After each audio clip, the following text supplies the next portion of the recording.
Hello and welcome back to the house in Fata Morgana. So after the end of last episode, I pondered something that Michel had said before we went to see his death, basically.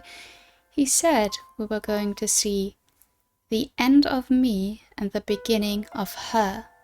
Now my initial thought was that with her he meant the white-haired girl. But then I thought, okay, maybe he could have also meant the beginning of the maid, because that's what we've obviously been seeing since then. But then again, he also made clear that after his death, he didn't know the story. It was Giselle's story. Obviously, he wasn't there for it. So maybe my initial thought was right, and he did mean the white-haired girl? I'm almost sure that this is not a coincidence, that we are supposed to ponder this or to mistake this, what he's saying. Either way, I'm wondering if maybe the next part we're going to see some inhabitants of the mansion, and whether or not we are already going to see the white-haired girl now. Then again, Morgana also mentioned that she's expecting some people, and this brought me back to something I wondered about in the third door with Maria, because she did find writing in the basement that was her handwriting, but it wasn't written by her. Not in that lifetime, at least. Well, I have been wondering if maybe we would see something from her past. Maybe she also made a deal with the witch. She's maybe also not the only one. But yeah, either way, I'm very curious about this part, so let's continue with The Maid's Tale.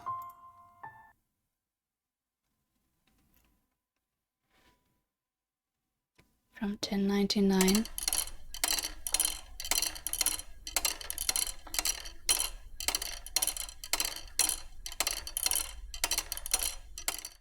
To 1200.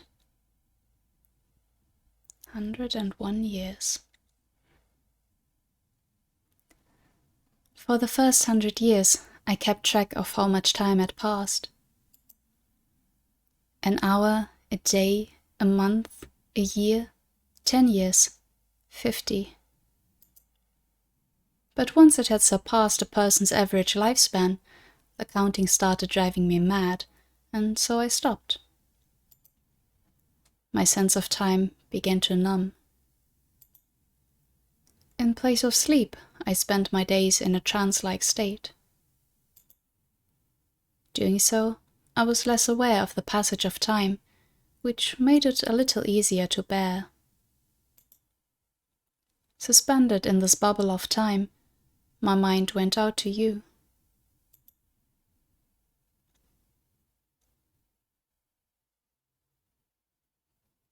Oh, okay. No people yet. The next thing I lost a sense of was myself.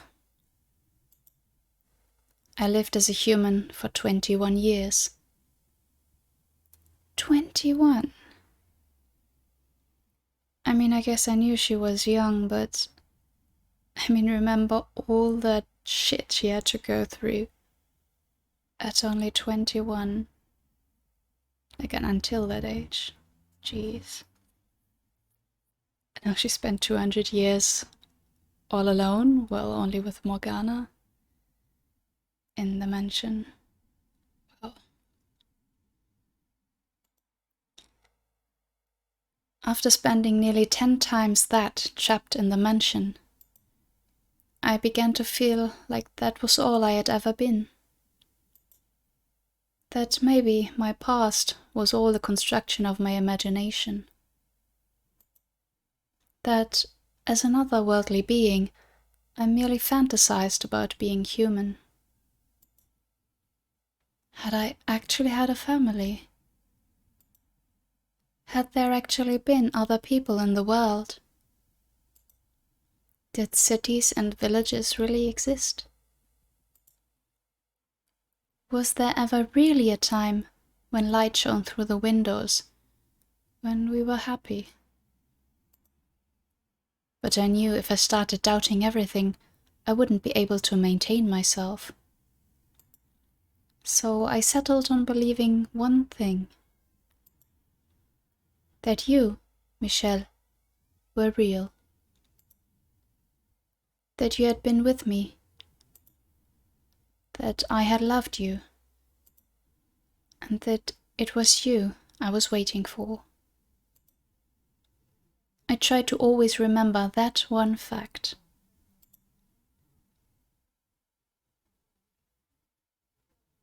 $1,300 to $1,400.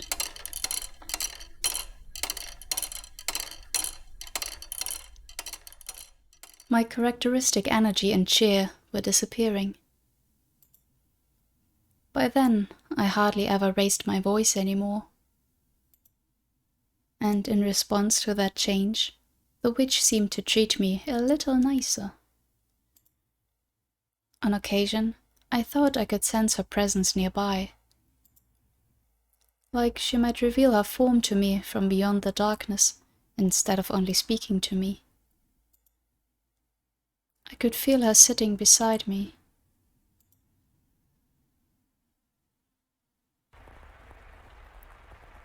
Giselle, do you think you're still Giselle, even now?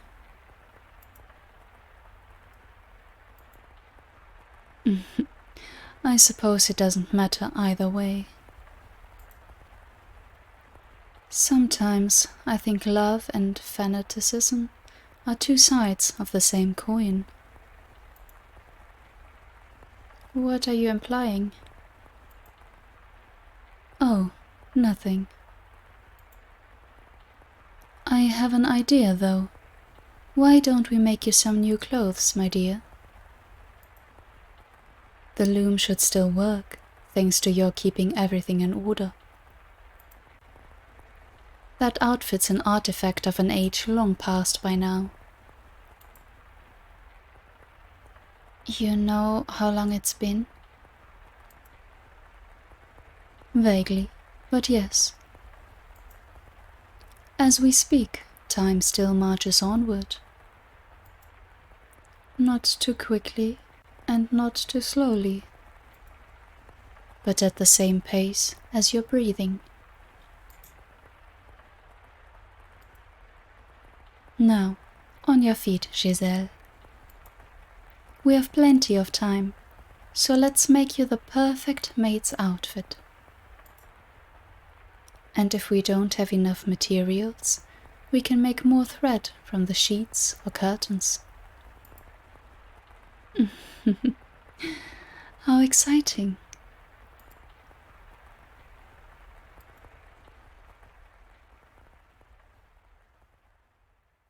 Following her instructions, I wove garments in a style that did not exist in my era. They were quite strange to behold.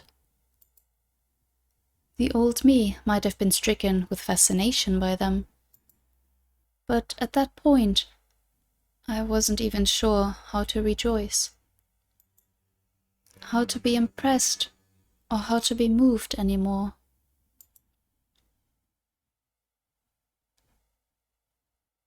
$1,400, $1,500.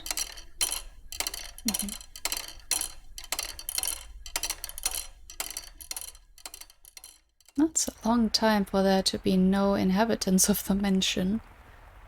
I thought we would have someone at least like every 100 years. Huh. It sounds like rain again. Sss, sss, sss. Wait.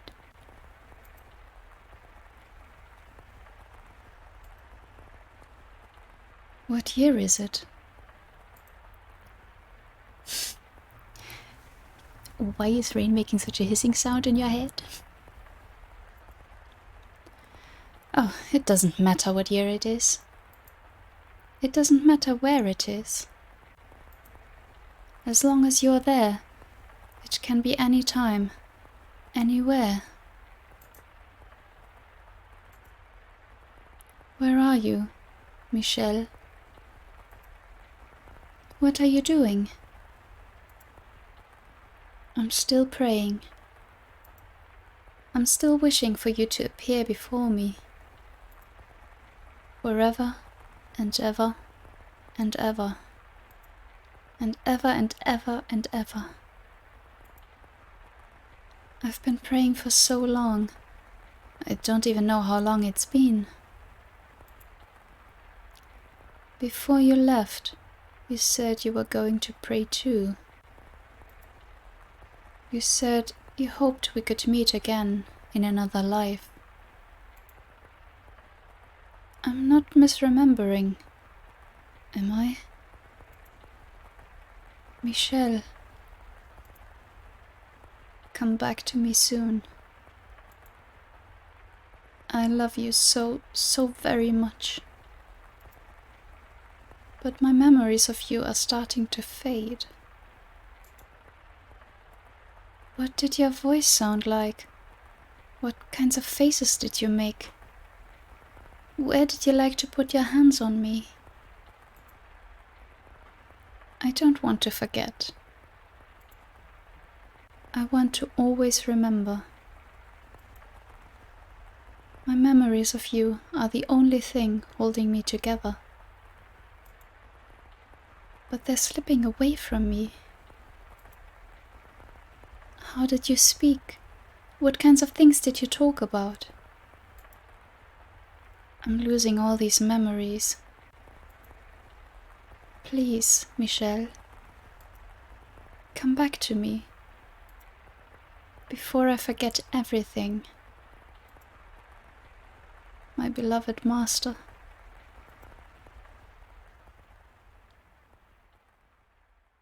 The thought crossed my mind that maybe Morgana's guarantee that you would be reconstructed was just a lie to trick me into staying here.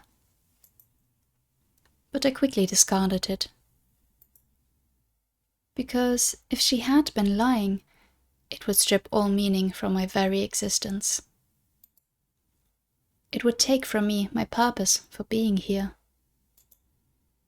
So I didn't want to accept that possibility. I had no choice but to persevere in my belief that you would return. I had always thought I would be all right, but that my faith would never waver. I still believed in myself. But you can be the happiest, most optimistic, resolute person in the world, and you will still break eventually. And I was at the point where even the slightest tap would shatter me into fragments.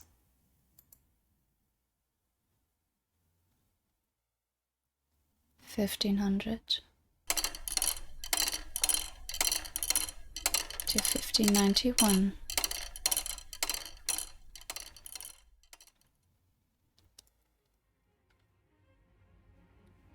It's also very telling that we don't have any background music here. This is... Ah, there it is. But yeah, it's been hammering down this emptiness, I think. Several hundred years after I was enslaved within the mansion, something changed for the very first time. Sunlight, which I had not seen in all that time, shone in from outside.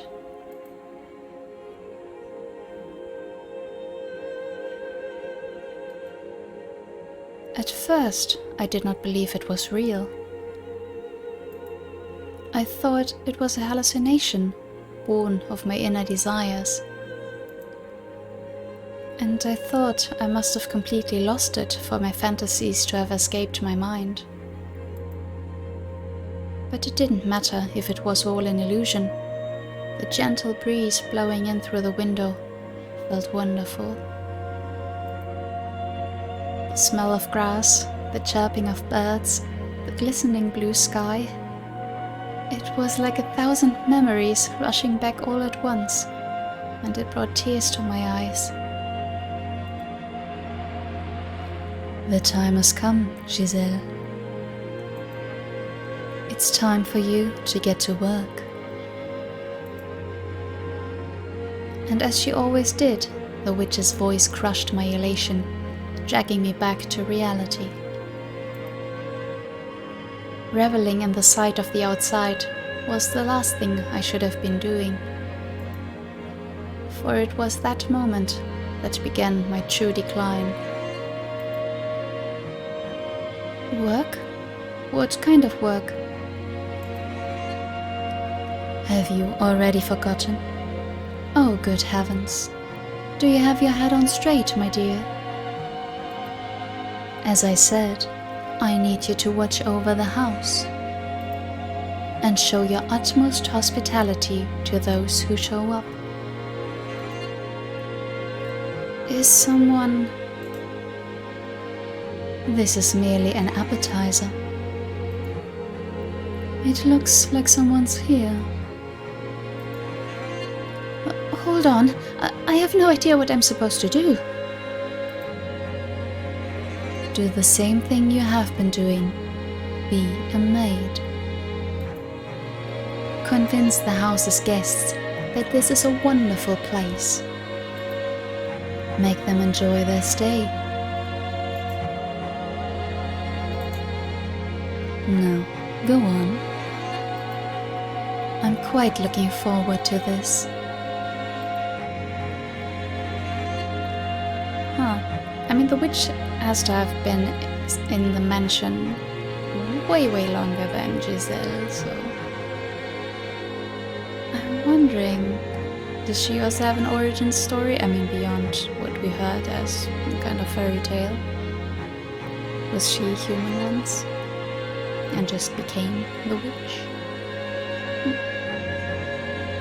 Because, I mean, if the couple hundred years, which is a long time of course, already turned Giselle into, what she became, losing all her memories, losing herself. Same thing could have happened to Morgana, right?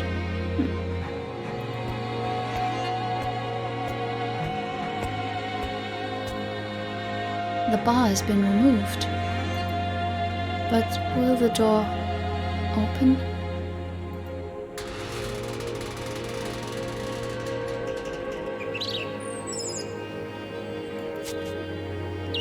For so long, the door had refused to budge.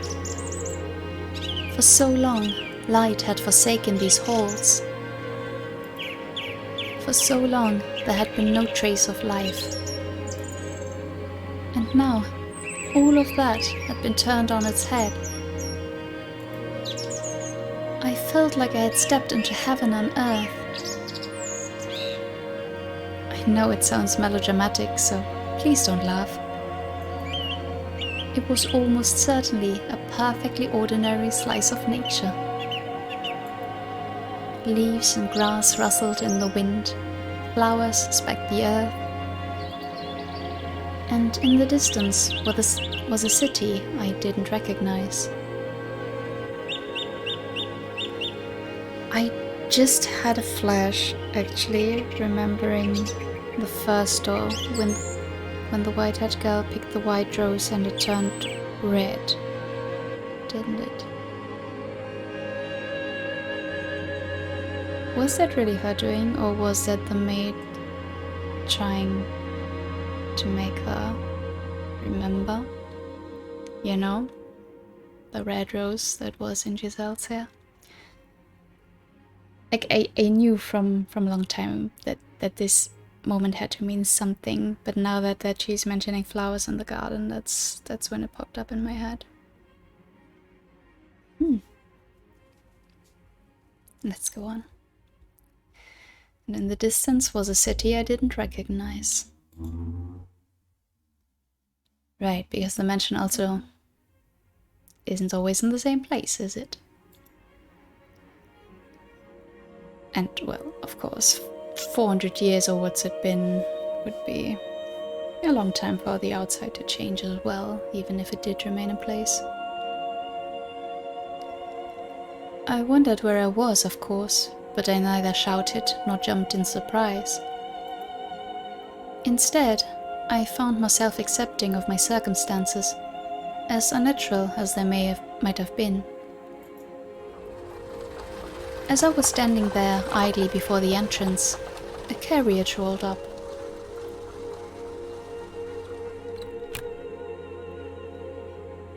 God. Could this road be any bloody worse? It's in dire need of paving, on top of everything else. And who might you be, young lady? That outfit. He's speaking a different language. The middle-aged man approached me. From his attire and the way he held himself, he appeared to be upper class. However, the words coming out of his mouth were not in the language I had grown up speaking. Could the mansion have moved somewhere far, far away? Naturally, I had no idea how such a thing was possible. And the longer I stood there staring at him absent-mindedly, the more incredulous he became. My immediate mission was to overcome the language barrier. Fortunately, I suppose, I was able to understand bits and pieces of what he had said. As merchants in the capital, my family did business with people from other countries, and as a result, I had learned a handful of words. Interesting. I almost would have thought that somehow the magic surrounding this whole situation would have made her understand any language, basically, that's thrown at her. Oh well. The problem was, it had been so long, I had no confidence whatsoever in my ability to hold a conversation. I am a servant. Servant? Can't say I remember asking for a lady servant, but I suppose these things do happen. Doesn't much matter who they sent. Who are you? You weren't informed. Bloody hell. Off to a great start, I see. Well, what can you do, I guess?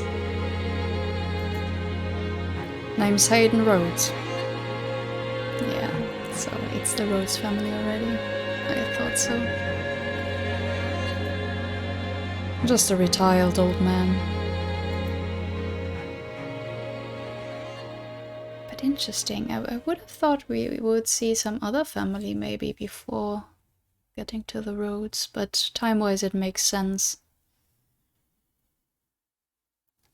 As I'm sure you have already guessed, this man was the Rhodes siblings' grandfather. He was also the first person I served under as the maid. Interesting. I really would have thought she'd spend more time here. Huh.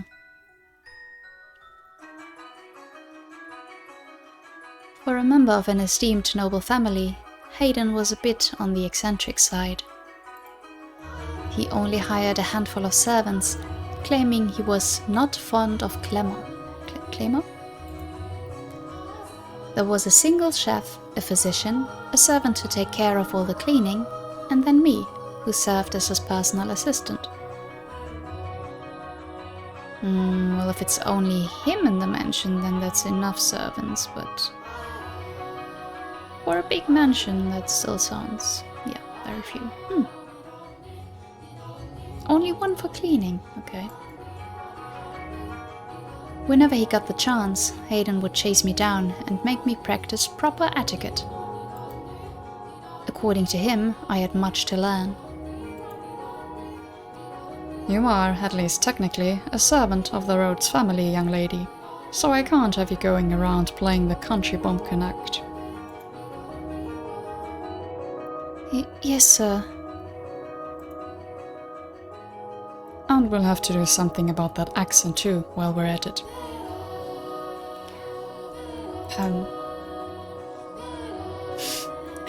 Okay. I have an accent? She should have a French accent, right? It's... Oh my god, please do not ask me to make a French accent while speaking English, which... I gotta remind you, or if you didn't know, is not my first language anyway, so... That's a bit hard. Thicker than bloody molasses. Now, I have no interest in sticking my nose into your business, asking where you hail from. But while we are here, you must act the part, young lady. Lucky for you, I'm retired and have all the time in the world. I'll teach you everything you need to know about proper etiquette. Oh, alright. Speak up, will you?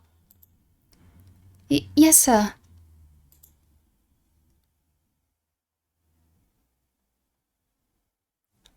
Hayden did not go easy on me either.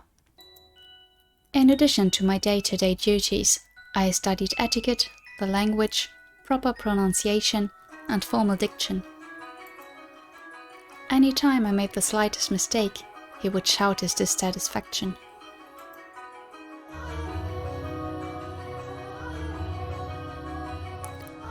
Listen carefully. A servant is the face of a house. A servant's gaff is a master's gaff. I don't know that word, sorry. Always keep this in mind. You're not just a maid. You must always act with elegance and grace. You must always maintain your composure, even if the house is falling down around you. Whatever happens, you deal with it quickly and quietly.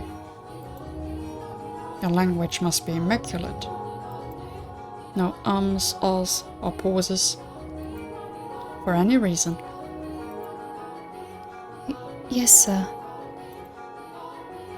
No stammering either. Sorry. Bloody hell, you are not going to make this easy, are you? Whose idea was it that a country bumpkin would make a good servant? I'd like to give him a piece of my mind. A bit too late for that. I'm not from the country. Not even slightly. I was raised in the capital. Is that so, eh? A prim and proper city girl, are you? In that case, you should be a quick study. Absolutely. I can learn anything in a week, tops. Piece of cake.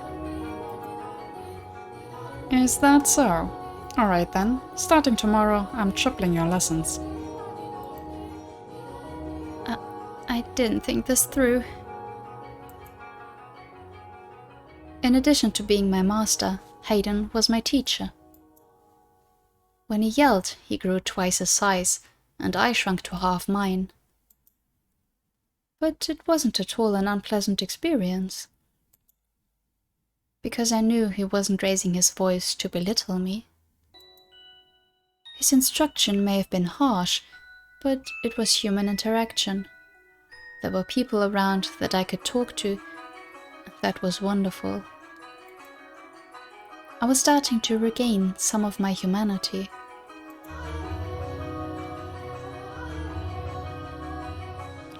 Unlike me, you've still got a long life ahead of you, young lady.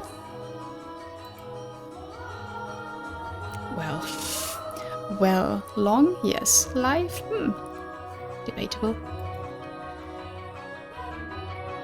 I don't know what kind of life you've lived, but I can't imagine it's been all that easy.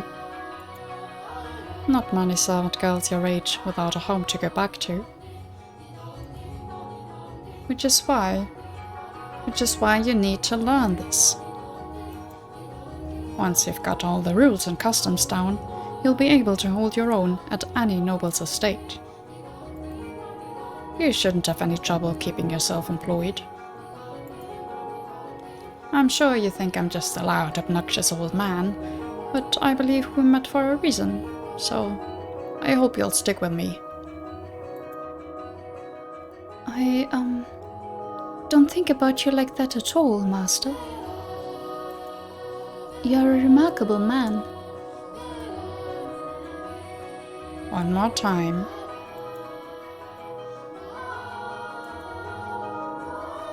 I deeply appreciate your generous consideration, Master, from the bottom of my heart. Hi.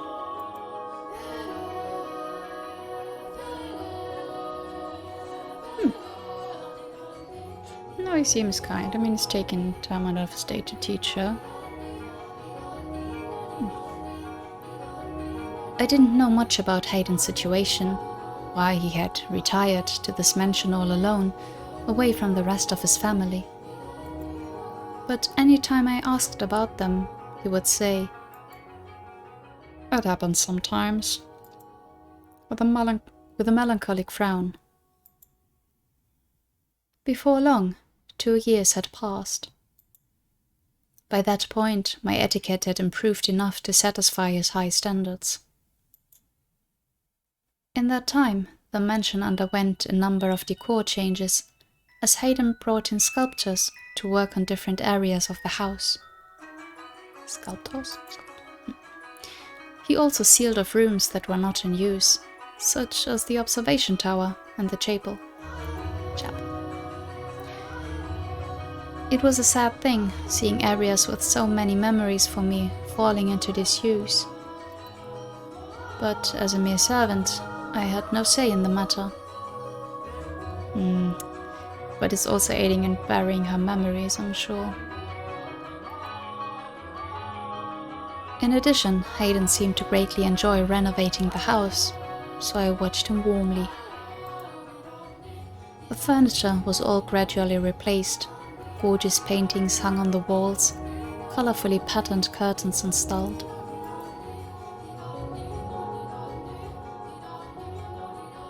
And a brilliant rose garden planted. These roses come from all across the world.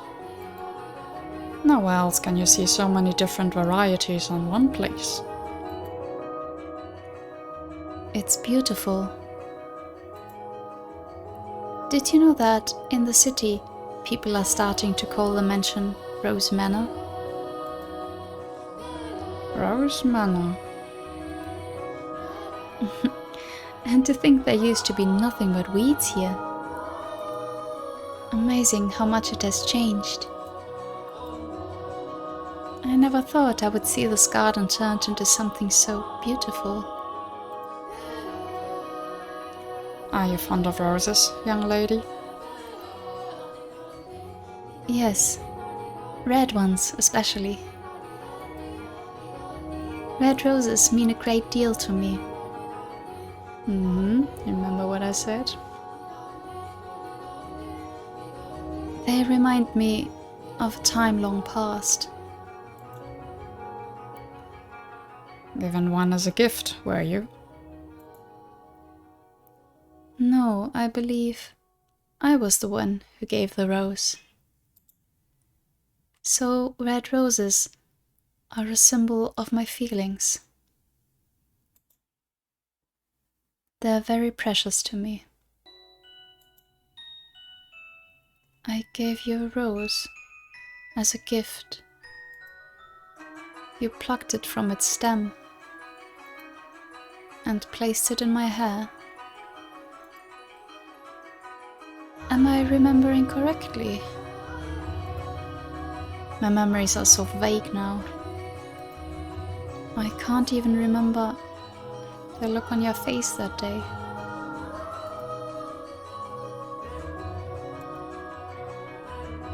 There are some kids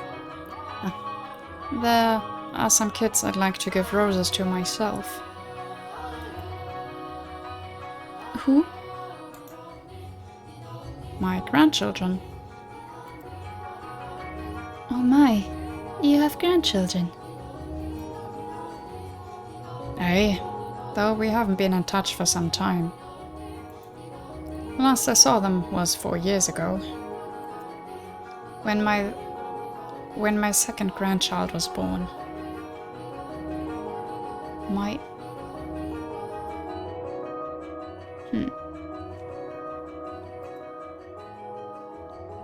sweetest girl in the world, with lovely flaxen hair.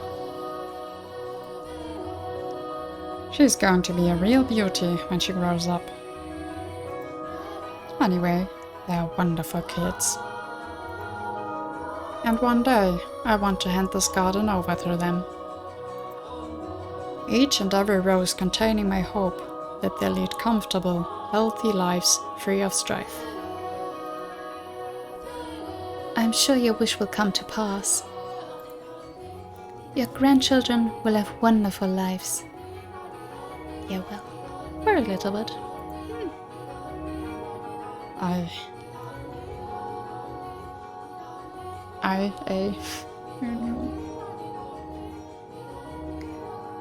The grief of not having you around still weighed heavily on my mind, but I was slowly approaching contentedness. Life with Hayden was slow and uneventful, peaceful and relaxing. I imagine my heart was seeking anything to alleviate its pain, and it found that in the beautifully remodeled mansion, the garden blooming wildly with roses, and my time with Hayden, I was even beginning to think this life was enough for me, that I would be okay with this being the end, if it meant more of the tranquility I felt. I was, like a coward, considering giving up the fight. Please do forgive me for ever considering such a thing. No, it's understandable. Hayden seemed to be in high spirits that day. A gift had apparently arrived from his son, who lived far away. In it was a tea set, some leaves, and a small jar of sugar. Miss! How can I be of service, Master? Brew me up a pot of this, would you? Be careful not to steep it for too long. You want to get it just right for the best flavor. As you wish, Master. You seem quite pleased. Why would I be? A boy who shunned this old man for years sends him a paltry gift on a whim. I'm just entertaining his fancy.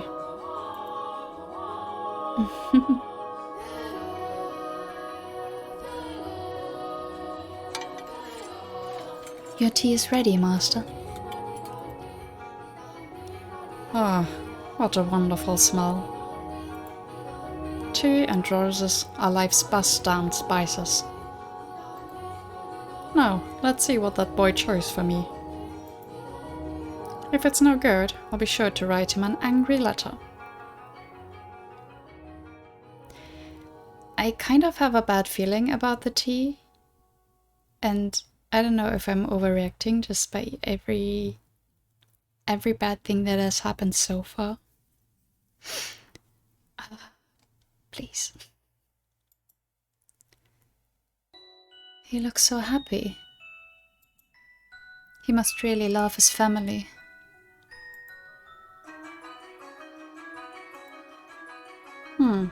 It's a little bitter. Shall I brew another pot? No, it's not your fault. Must be something in the leaves. Would you like to add some sugar then? There was a small jar of it with a tea set. No, that's some bloody fine sugar he's procured. White as snow and sparkles in the light. He chose it just for you, Master. Bloody hell, what demon possessed him? Alright, give me 2 spoons then. Yes, master. Here you are. Ah, splendid. This is some exquisite tea. The sugar balances the bitterness of the leaves perfectly. I guess that boy does have some... Master?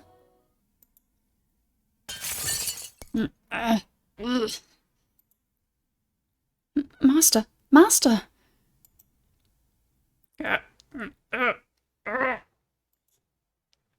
The doctor! I need to find the doctor!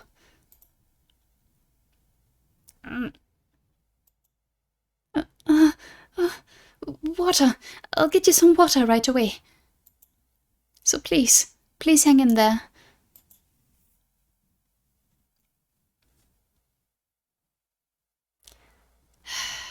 Why did I have to be right? Thanks to the quick treatment provided by his personal physician, Hayden survived. But he didn't make it out with much more than his life. He was permanently bedridden by the affair. Evidently, the sugar I had put in his tea had contained poison, which had done irreparable damage to his nerves and muscles. Most of his body was completely immobile, except for his left arm. Wow. I had thought that maybe the tea was poisoned with the sugar. Okay.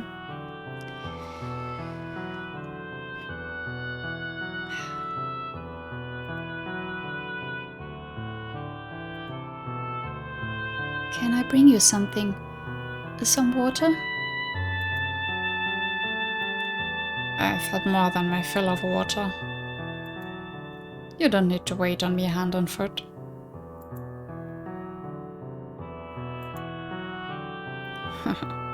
That face says you need to distract yourself by working.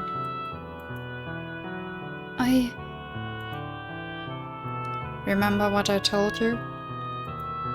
A noble family's servants must always act with elegance and grace. You must always maintain your composure. But how can you expect me to remain composed? If I had only examined the sugar more thoroughly. You never would have noticed, young lady. I examined the sugar and didn't see a bloody thing wrong with it. He was damn crafty, that's for sure. Why would he do this? His inheritance, I presume.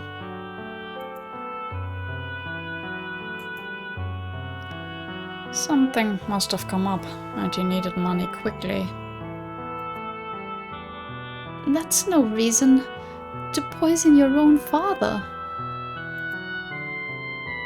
Blood is nothing but an obstacle to ambition. Or maybe he just hated me. How could anyone possibly hate you? Perhaps that could be said of the me you know. But when you live as long as I have, you're bound to make an enemy or two. Mine just happened to be my son.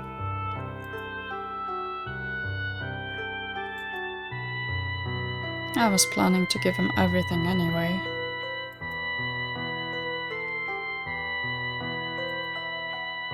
He didn't have to do this. It all would have been his. Master. Killing me doesn't accomplish anything. But I guess it doesn't much matter.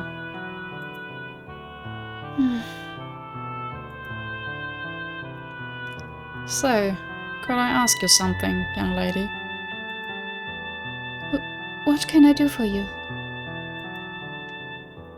I don't want it to get out that Hayden Rhodes was poisoned, so could you tell people that I passed away peacefully with a beautiful nurse tending to my every need. You're not dead yet. Please don't talk like that. You're scaring me. No stammering. But I'm not saying it'll happen immediately. But I am an old man, and one day you'll wake up and I'll be gone.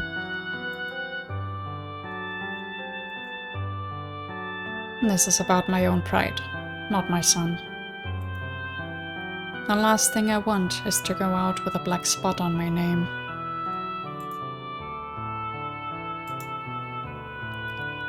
Tell me you'll do this, Giselle.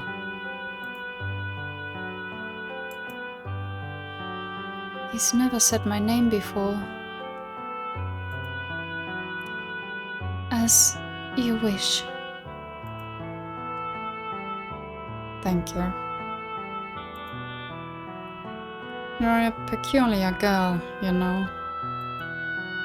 Sometimes you seem greener than the leaves in summer, and sometimes you seem like you've seen 12 kinds of hell.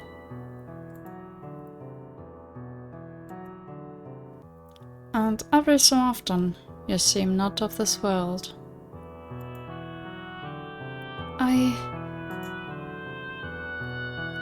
Your skin is pale, your hands as cold as ice. At one point, I thought you might be death himself. But I was wrong about that. You have too big a heart to be death. You care too much. You must be carrying a very heavy cross on your back.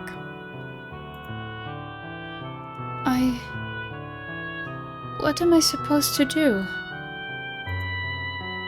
I don't want to lose you, Lord Hayden. I don't want to lose this life. You have someone, don't you, young lady? Someone you're dying to meet again. Yes, but I don't know anymore. I don't know how long I'm supposed to keep waiting.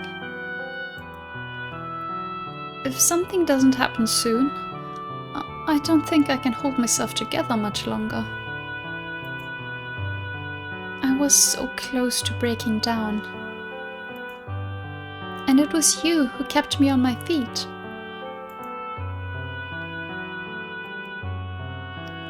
I'm sure you've tried to remain strong plenty of times. So I'll give you some different advice.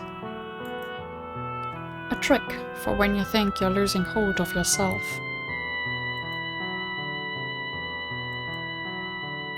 Build a cocoon. A cocoon? A sturdy shell to keep your weak inner self safe. This world has no interest in protecting you, only swallowing you whole. So you mustn't readily expose your true self. You build a cocoon, and you play the role you need to play. That way, the real you will remain unharmed.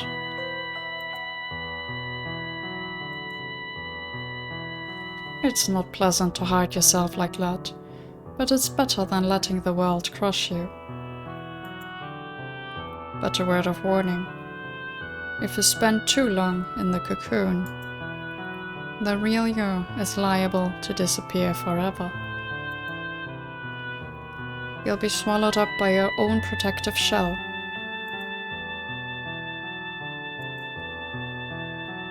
I hope you find whoever it is before it's too late. No, I think I'll get some sleep. All this talking's worn me out. As you wish. Good night, Master. See you in the morning. Aye. See you in the morning, young lady. So he gave her that advice. Yeah.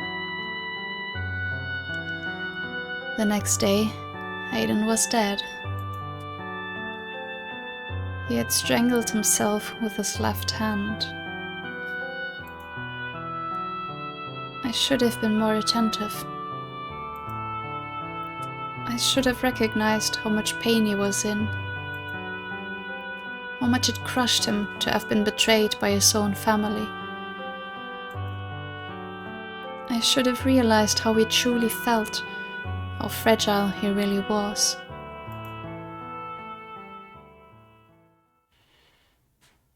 I fell into a hopeless gloom.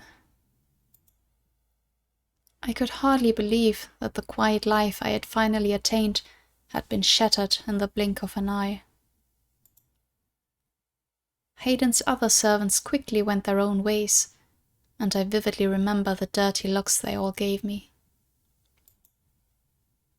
Everyone who knew how he had died assumed I had done it. Why? What reason would she have?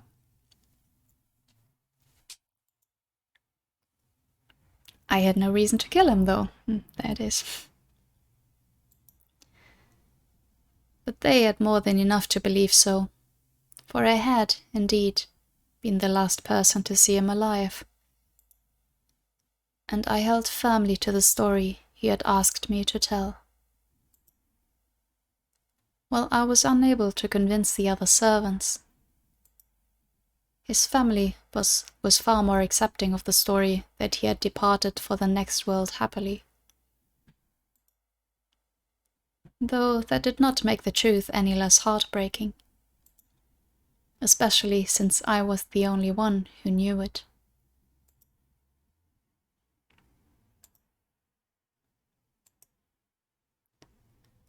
Why does this always have to happen? I was happy, but I can never seem to keep hold of it for more than a flash.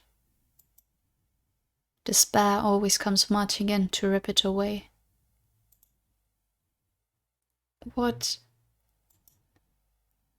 am I doing here?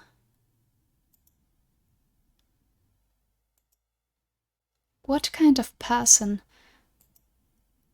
were you, Michelle? What kind of person was I?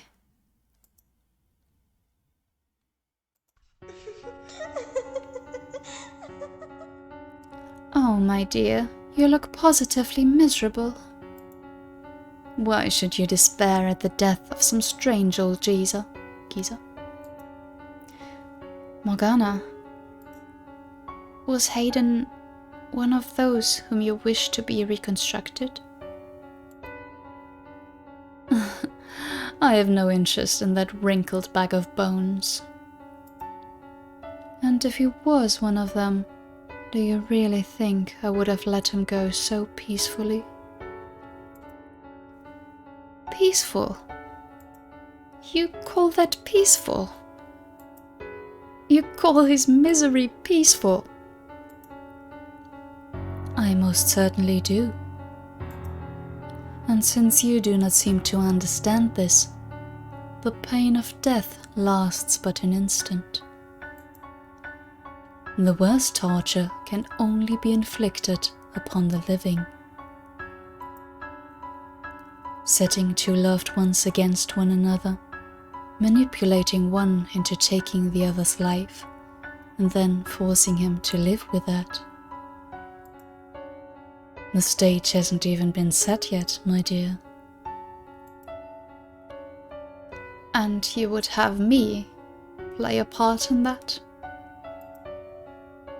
Indeed. You agreed to accompany me. You are here to be my guide. And you're doing a wonderful job of it so far. I haven't done anything. Oh, but you killed that old man, did you not?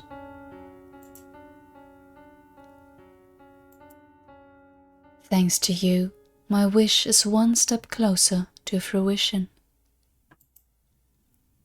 What do you mean I killed Hayden? You mean to claim you didn't?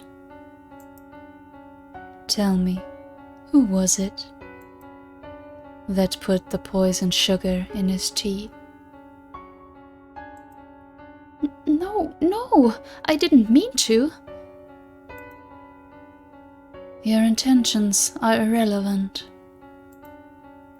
Everything moves along the path forged by my wish,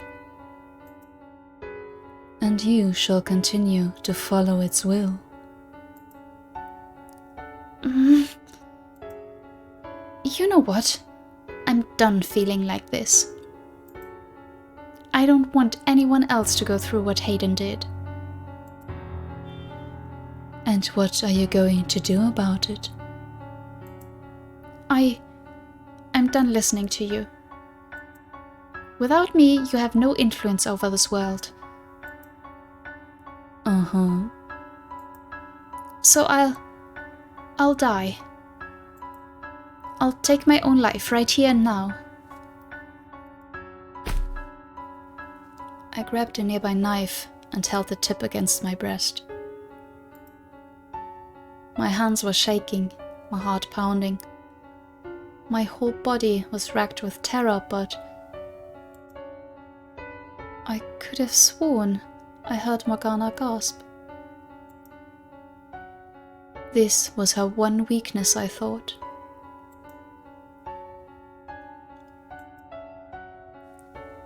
What are you thinking? Don't do this, Giselle. Don't be foolish. Put the knife down, right now. I'm done, trusting anything you say. Giselle, put the knife down. I've missed you so very much, Michelle. I wanted nothing more than to see you again. But if my being Morgana's guide is going to cause other people suffering, then I can't. It's all over, Morgana.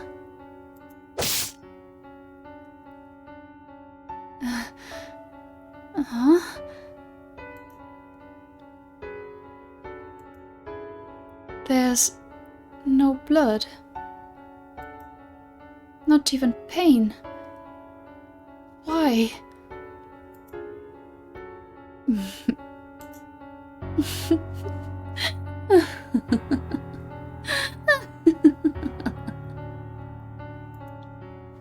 Absolutely brilliant. I told you not to be foolish, but you just wouldn't listen to me.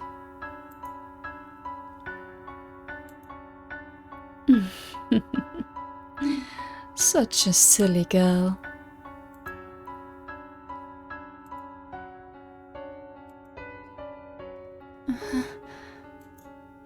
I really am. I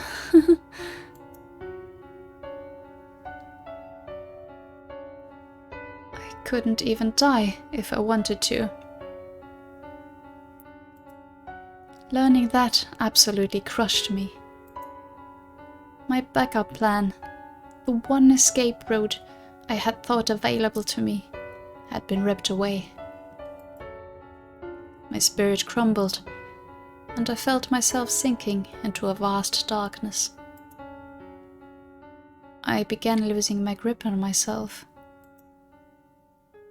which is when I recalled Hayden's advice.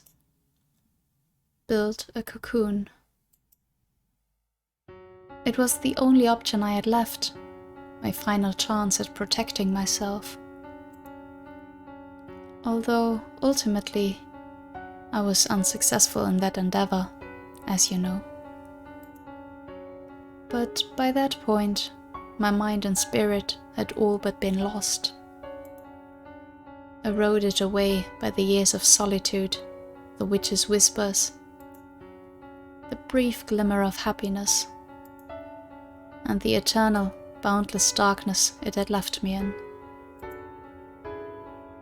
It was in that moment that all light drained from my eyes. And it was in that moment that the maid was born.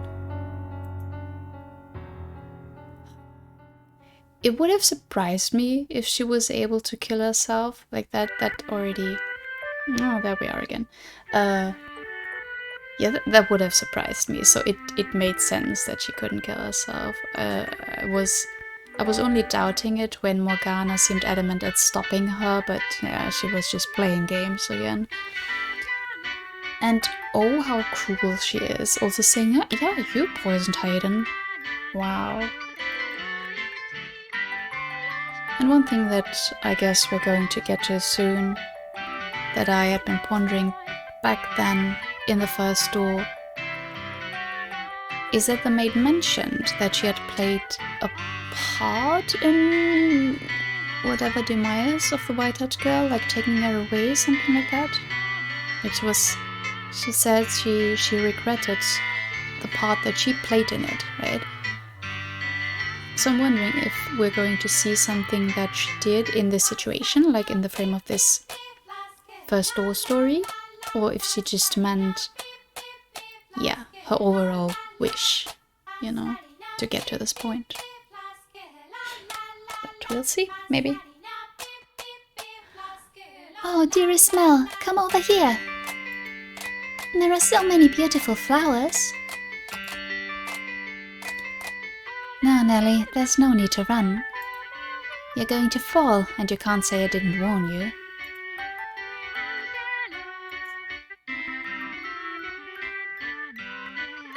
Hello, I've never seen you before. Are you the new maid? Good afternoon, Lady Nellie. That is correct. It is an honor to serve you. Oh, did you do all this? I did not. The garden was your grandfather, Lord Hayden's work. Wow, is grandfather a wizard? Perhaps he was. I'm sure he would be delighted to know you like it. Did grandfather like flowers? Yes, he loved them quite dearly. Wow, I love flowers too. I've never seen a garden with so many pretty flowers. Did you know this kind of flower is called a rose?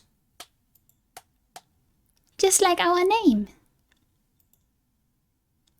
Why, yes, they do sound alike. And like the flowers, you are also a very sweet little girl.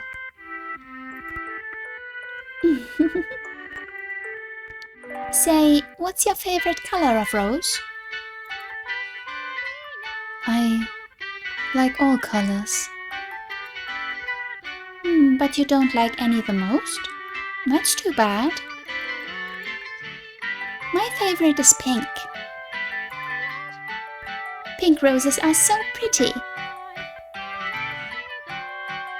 Indeed they are.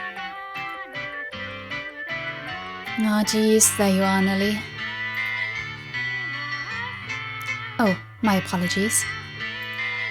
Please don't mind my sister. Oh, not at all. We were having the most wonderful time. That's good.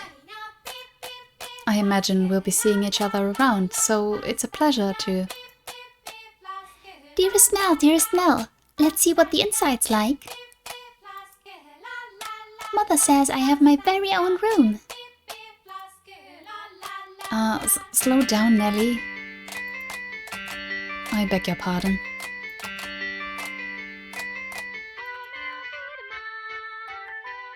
The inseparable siblings ran off toward the mansion, hand in hand. It was a heartwarming sight. But the next moment, when they stepped inside, I saw something else. The darkness enveloping the mansion seemed to flare up, the open door a gaping maw into its hungry bowels. The whole house looked as though it was cackling.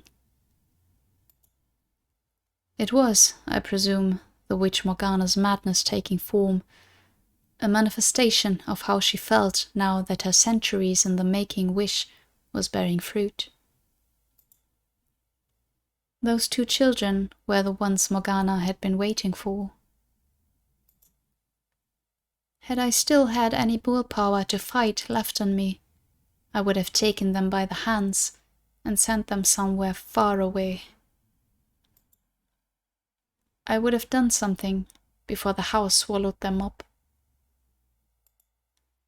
But instead, I just gently lowered my eyes. Misfortune would surely sink its teeth into those 2 children before long. Pain and misery would befall them. I knew no good lay ahead for them, but my heart had all but frozen solid. I had my hands full taking care of myself. So I let Hayden's beloved grandchildren fall into the witch's hands. I was, for all intents and purposes, Morgana's marionette. Wow. Bit of a sad existence, if we're being honest. And the witch quite obviously, feasts on the suffering of others, doesn't she? At long last it has arrived. The time I have been waiting so long for has arrived.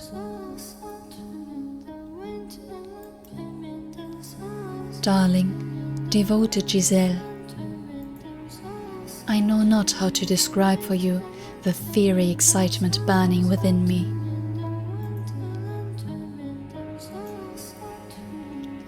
Oh, I know. I can tell you my story. Tell you exactly what that mild-mannered little boy once did. You'll be open to listening now, won't you, my dear? Oh, so is everyone she's making suffer someone, did something I would have thought someone who made a wish with her, but maybe both. You'll be open to listening now, won't you, my dear? And you'll surely understand that I'm doing nothing wrong. Because you're my ally, my trusty servant. You and I, we live in the same world. We're as close as family. Are we not? Yes, as you say.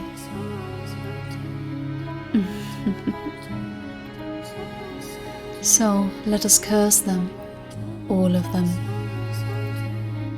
Let us inflict a pain worse than physical torture on them. Let us put their souls on the rack for all eternity. Curse them, make them suffer, curse them.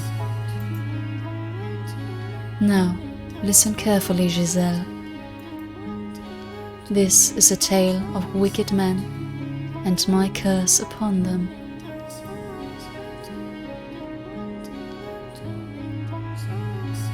The witch spat her curses for some time, the bile overflowing from her words, the pure, unadulterated hatred brimming within, consumed me more than the horrifying things they described. She was brutally honest, each word a carefully sharpened blade of animosity. How much bitterness did you have to carry inside you to become like her? How long did you have to feel nothing but hatred to become like her? I felt like if I let my guard down, I would be consumed by her enmity. It would become mine, and I would grow to despise them myself. All the while, I kept my mind on one single thing. That is, what was left of my mind, locked away inside a shell of my own creation. It was that solitary truth that allowed me to hold onto my human emotions, to continue believing. I'm always waiting. My love will never fade. When I was still my old self, I called them master and would do anything for them. Michelle. That was their name. They were beautiful. They had pearly white hair and ruby eyes. They are going to come for me.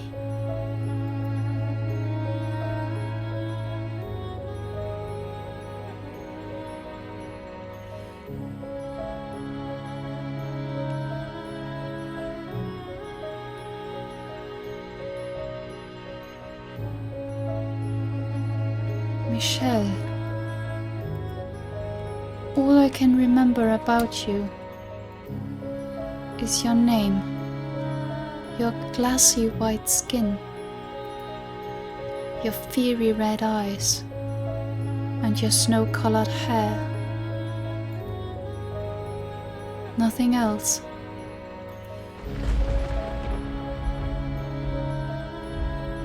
And that's why, when I saw her that night, dripping from the storm raging outside,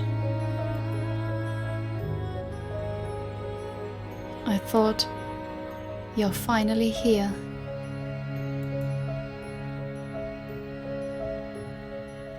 Because I didn't remember enough to know any better.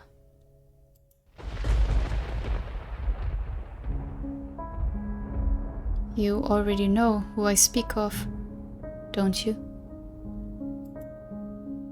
The person who called upon Rose Manor that fated stormy night. The girl with almost translucently pale skin, chillingly white hair, and eyes like jewels.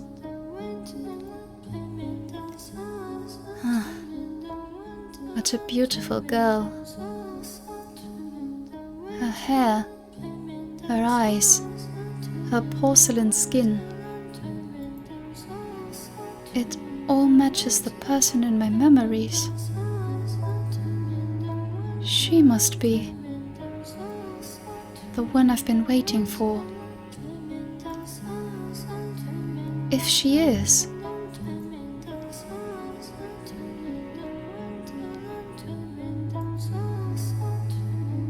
is something the matter?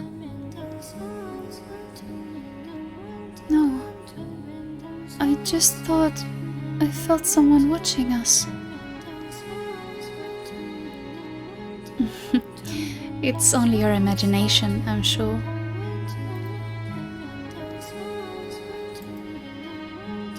If not your imagination, then perhaps some unseen force was watching you. Unseen force?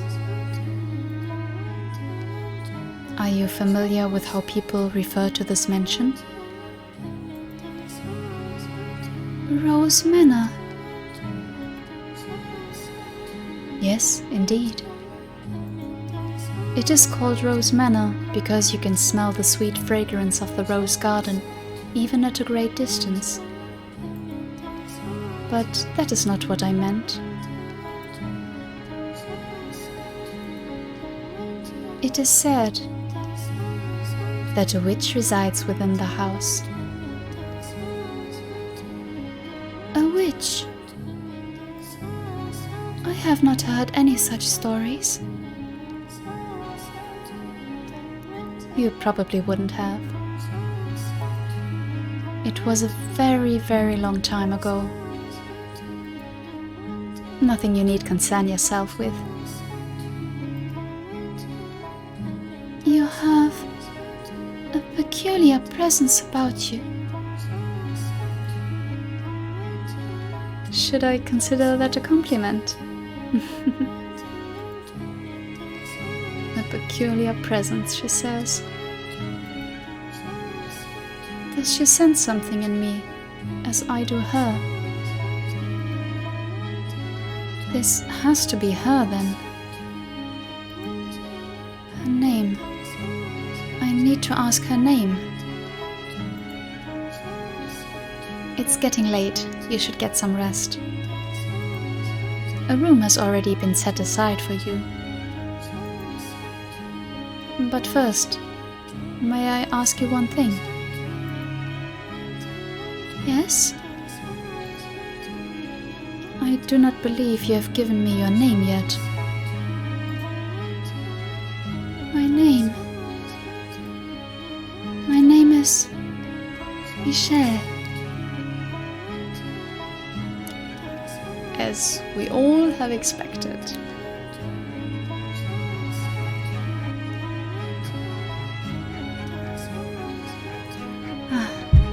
I knew it.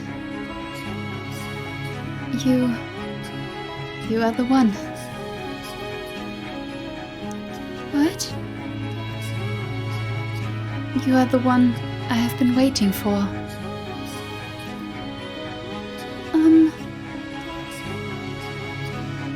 I have endured so much in anticipation of this moment.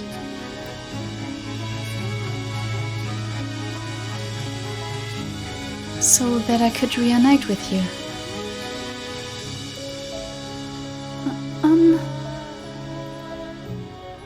You came to this place to see me again, did you not? Held tight to those wonderful memories until you could make it back to me. I never gave up hope.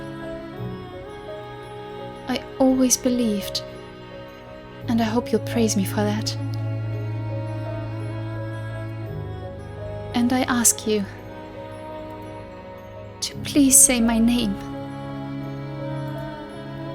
To please make me...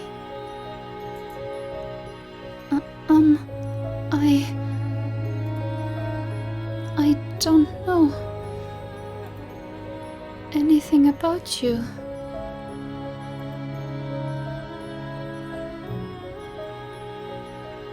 I'm sorry. You seem to be confusing me for someone. We have never met before now.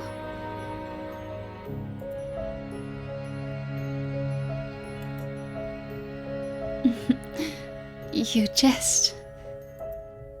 You are Michelle, are you not? That is my name, yes. But it's a fairly common name. Surely you're confusing me with... That cannot be. That white hair, white skin, those red eyes. And that name. The name of the Archangel. Everything about you is the same. How can you say you are not my Michelle? Please, Michelle, remember for me. Stay away from me.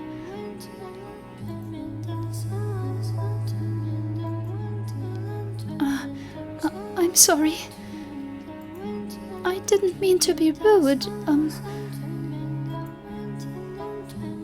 You would reject me.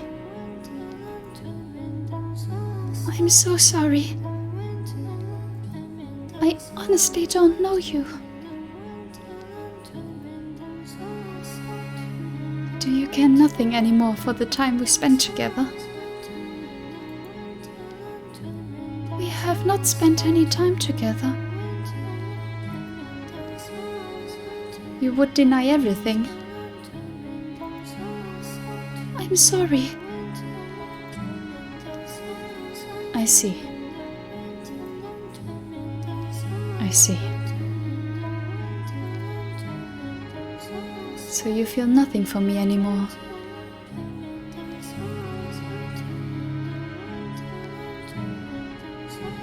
You do not need to say anything. I understand. You are feeling a great deal of disgust toward me. No, Or perhaps it is fear. Yes, you were always so kind. You would not easily allow yourself to succumb to hatred.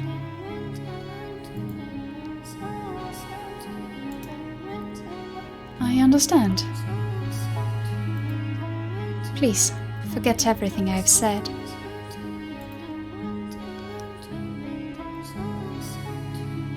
Who are you? I am but a simple maid, nothing more.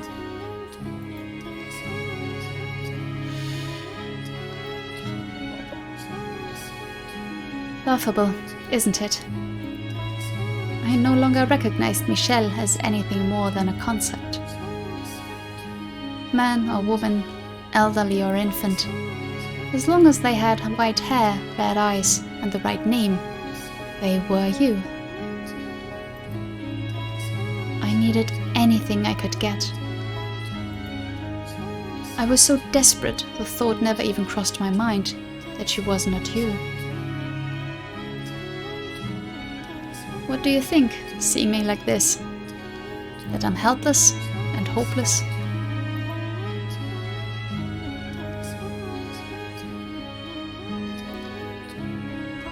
I mean, even I thought that she was Michelle, just, yeah, then as a girl.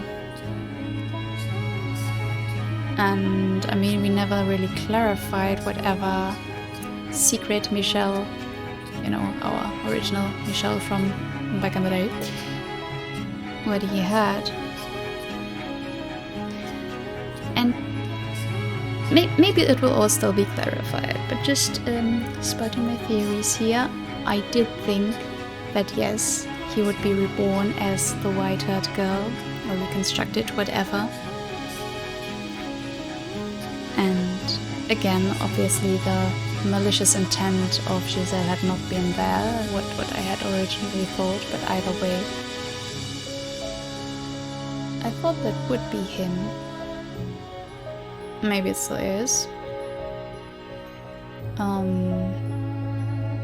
And that the original Michelle's secret would play a role, because they were always talking about him like, yeah, he's an abomination, that's why he has to hide from everyone. And it's been alluded that it's not only been his hair and eyes that's been the issue. And don't you ever think that I didn't notice that during that memory of Giselle's, when she was at the Bollinger's estate, that Michelle's mother was mentioning her daughter. Don't you ever think that I didn't, that I missed that? Because I didn't. I absolutely noticed. And I mean, that was after I already thought that Michelle would become the white-haired girl, and that's all somehow connected.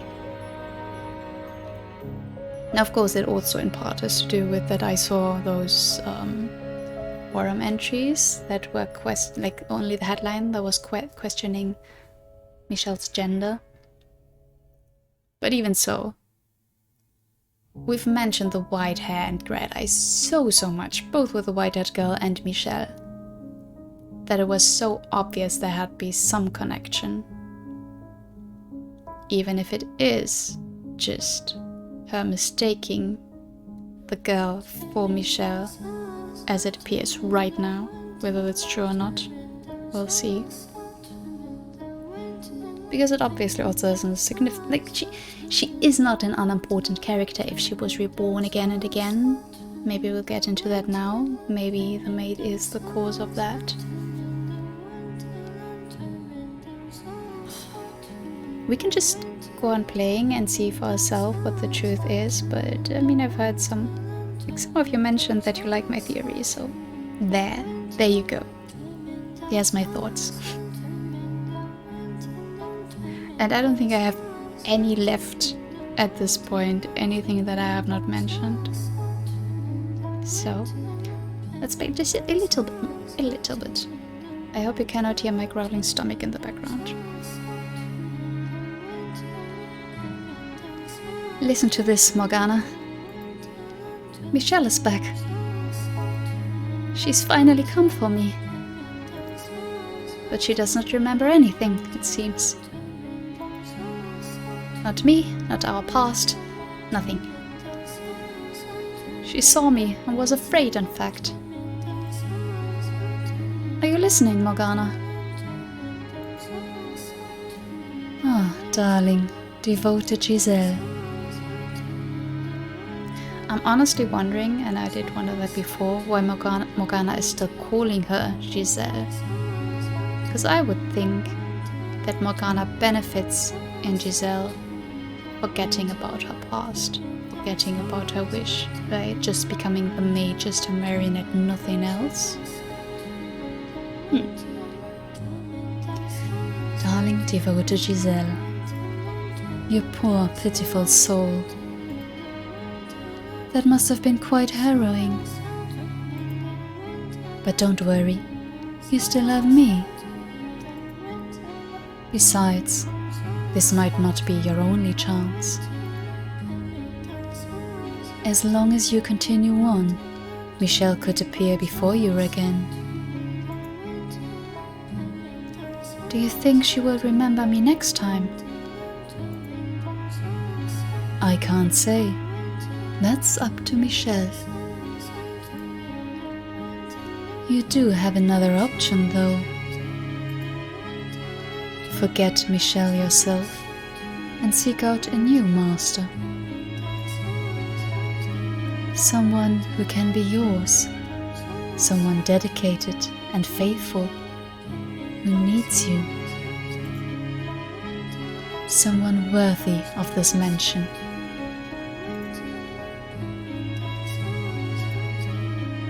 Someone who needs me. That's right. Michelle didn't need you after all.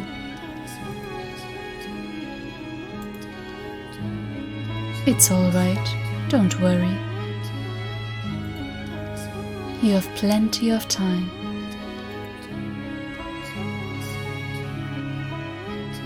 Oh boy.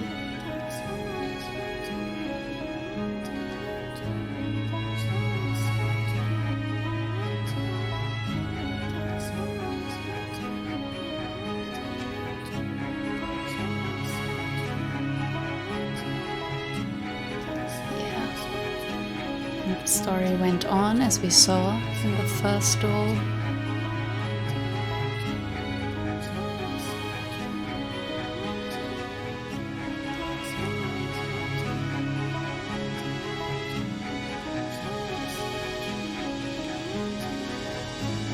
Yeah, watching the tragedy unfold again.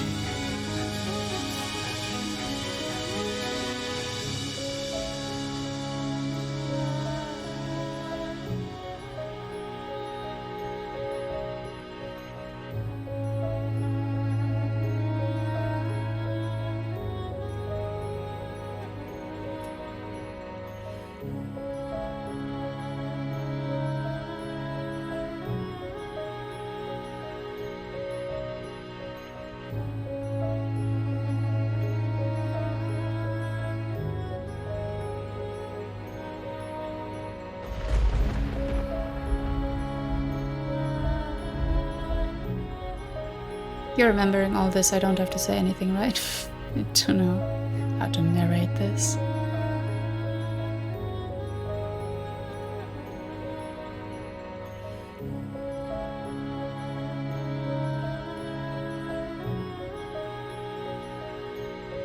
let's see.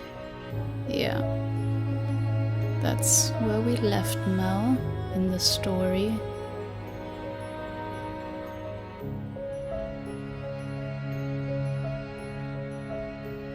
The hissing of the rain again. This is so odd. I don't need to do this, right? It's raining again today. I kind of wonder what happened to him after he fled from the mansion. Although, I suppose it doesn't much matter to me. The witch is surely watching him.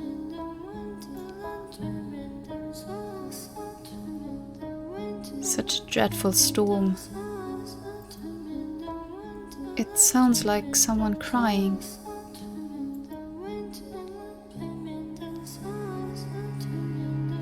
I was, at that point, completely out of my mind. Broken. My smiles, frowns and gasps had all been replaced with imitations. Shortly afterward, the flaxen-haired boy moved out of the house and went on to become a priest. The girl fell ill a few years later, the disease eventually taking her life. But the boy never once returned home. The Rhodes family crumbled. I couldn't bring myself to grieve for them, or to reflect on Hayden's sorrowful end. I simply waited for time to begin moving once more.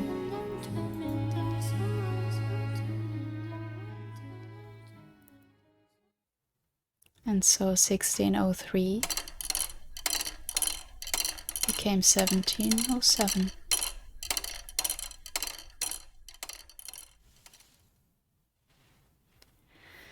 But that shall be enough for today. Second visitor.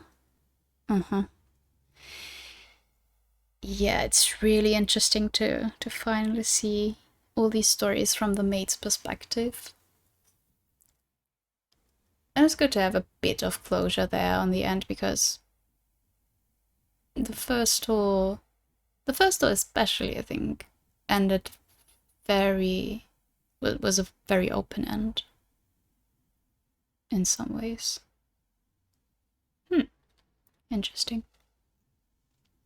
But yeah, I think I already said everything I had in terms of theories. I still wanted to see something in terms of the past of Maria, but we still have some time for that to happen. So we'll see about that. But yeah, I guess that's it for today. Thank you so much for watching. As always, leave me your thoughts in the comments down below. And until next time, bye bye.